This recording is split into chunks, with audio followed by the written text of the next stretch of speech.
Pourquoi revisiter les MSE associatifs ? Il y a un besoin quand on dit d'une association. Le rôle de toutes ces associations, c'est à la fois évidemment de faire du lien social, de permettre à énormément de gens de vivre ensemble, d'aller proposer une offre culturelle, sociale, sportive, économique, à la fois sur des territoires qui sont très urbains et très pauvres, tout en étant capable aussi de proposer la même chose, voire d'être actif sur des territoires ruraux. Le MSE, ce n'est pas le modèle économique. Le MSE, avant tout, repose sur un projet sociopolitique. Si on invisibilise ces ressources non monétisées, eh bien, on passe à côté de ce qu'est le modèle socio-économique d'une association. Créer une association, quand on ne connaît pas du tout le monde associatif et qu'on a un projet qu'on veut valoriser dans le cadre d'une asso, souvent on est un peu démuni. C'est très important de trouver des structures qui soient capables de vous accompagner dans la mise en œuvre de votre projet. Les associations, elles ont besoin de faire du lien entre elles, elles ont besoin de connaître la législation. L'intérêt de faire réseau quand on est une asso, c'est de partager des expériences, de ne pas être isolé, de créer des projets en commun et de faire vivre le territoire ensemble. Comment les associations développent des proximités géographiques qui ne sont pas physiques. Et là, le réseau social joue un rôle important sur les territoires du point de vue associatif.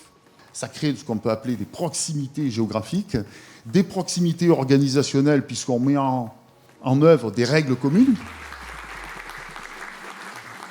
L'objectif de Guide Asso, c'est vraiment de rendre visible et lisible l'accompagnement à la vie associative sur les territoires. De pouvoir avoir accès pour toute association à un contact, un nom, un prénom, une structure, rapidement sur un site internet guideassopaca.fr qui permettent d'apporter une réponse très rapide selon mon questionnement en tant que bénévole, en tant que dirigeant, en tant que salarié associatif.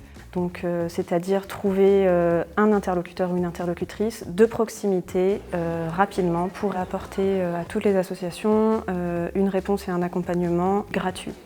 L'enjeu d'une journée comme aujourd'hui, c'est vraiment d'être là pour apporter quelque chose à la vie collective. Ça permet aux gens de se rencontrer, de faire du lien. Voilà, par exemple, dans un des ateliers, on s'est échangé nos coordonnées avec une des participantes.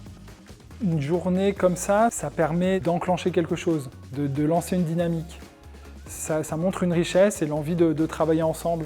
J'ai appris beaucoup de choses, notamment grâce aux échanges avec les différentes personnes qui étaient présentes. Et ce système d'atelier, pour moi, c'est formidable. Tout le monde avait sa place pour pouvoir s'exprimer. Et d'ailleurs, il y a eu à chaque fois personne qui ne se soit pas du tout exprimé. Donc c'est bon signe, ça veut dire qu'il y avait une bonne ambiance, une écoute générale qui fonctionnait. Effectivement, on se rend compte qu'on n'est pas seul, qu'on rencontre plus ou moins les mêmes problématiques. Ensemble, on tisse, on est le tissu social du département, de la région. Pour moi, cette journée, c'est un bon premier tremplin et il faut continuer dans ce sens.